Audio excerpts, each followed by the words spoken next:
নমস্কার বন্ধুরা, পিয়ালির রান্নাঘরে সবাইকে স্বাগত জানিয়ে আজ বানাবো হোয়াইট সস পাস্তা। তোমরা প্রথম থেকে শেষ অবধি দেখো, খুব ভালো লাগবে। তো চলো শুরু করি। প্রথমে কিছুটা জল ফুটতে দিয়ে তাতে দিয়ে দিচ্ছি 1 চামচ লবণ আর কিছুটা সাদা তেল দিয়ে মিশিয়ে এবার জল ফুটে উঠলে পরিমাণ মতন পাস্তা দিয়ে ভালো করে সেদ্ধ করে নিতে হবে। তারপরে ঠান্ডা জল দিয়ে পাস্তাটা ঠান্ডা করে নেব।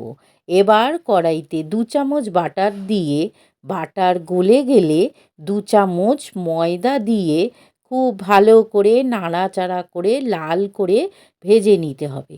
তারপরে 1/2 লিটার দুধ অল্প অল্প করে দিতে হবে আর নাড়তে হবে। তারপর 1.5 চামচ লবণ, 2 চামচ অরিগ্যানো, চিলি ফ্লেক্স 2 চামচ, গোলমরিচ 2 চামচ দিয়ে খুব ভালো করে মেশাতে হবে। তারপরে মিশিয়ে নিয়ে সেদ্ধ করা পাস্তাটা আস্তে আস্তে দিয়ে দেব। তারপরে খুব ভালো করে সব কিছু একসাথে নাড়াচাড়া করে মিশিয়ে নিতে হবে।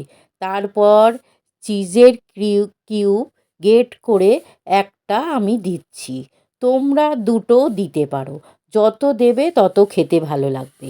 এবার মিশিয়ে নামিয়ে গরম গরম সার্ভ করব। বন্ধুরা দেখো কি ক্রিমি দেখতে লাগছে আর স্বাদও অসাধারণ। একবার এভাবে বানিয়ে খেয়ে দেখো, খুব ভালো লাগবে। ভালো লাগলে পাশে থেকো বন্ধুরা।